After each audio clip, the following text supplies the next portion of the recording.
నమస్తే, నేను మీ Chandrasekhar Kandavalli. AP deputy CM Janasena అధినేత పవన్ కళ్యాణ్ తాజాగా సీఎం చంద్రబాబును ప్రత్యేకంగా కలుసుకున్నారు.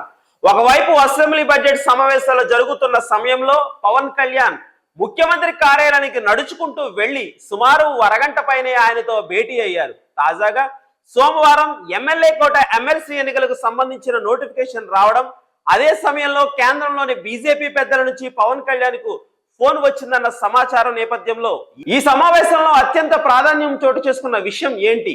ప్రస్తుతం ఎమ్మెల్యే కోట ఎమ్మెల్సీ ఎన్నికలకు సంబంధించి 5 స్థానాలు ఖాళీ అయ్యాయి. వీటిలో ఒకటి జనసేనకు కేటాయించినట్టు తెలుస్తుంది.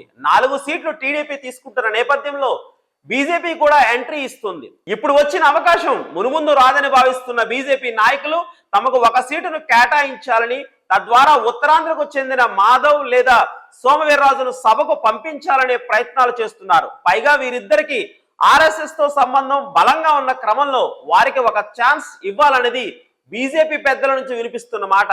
అయితే దీనిపై చంద్రబాబు ఒప్పుకోవడం లేదని సమాచారం. తర్వాత చూద్దామంటూ ఆయన ఇటీవల కూడా దాటవేశారు. ఇదిలా ఉంటే సోమ మాధవులకు కేంద్రంలోని పెద్దలతోనూ అవినాభావ సంబంధం ఉంది.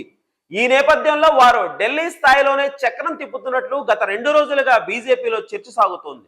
ఈ నేపథ్యంలో పవన్ కళ్యాణ్ ద్వారా ప్రాథమికంగా బీజేపీ 1 స్థానం కోసం ఖర్చీఫ్ వేసిన ప్రయత్నాలు ముమ్మరం చేస్తుందని, అందుకే పవన్ ను రాయబారిగా పంపించి ఉంటుందని అమరావతి వర్గాలు చెబుతున్నాయి.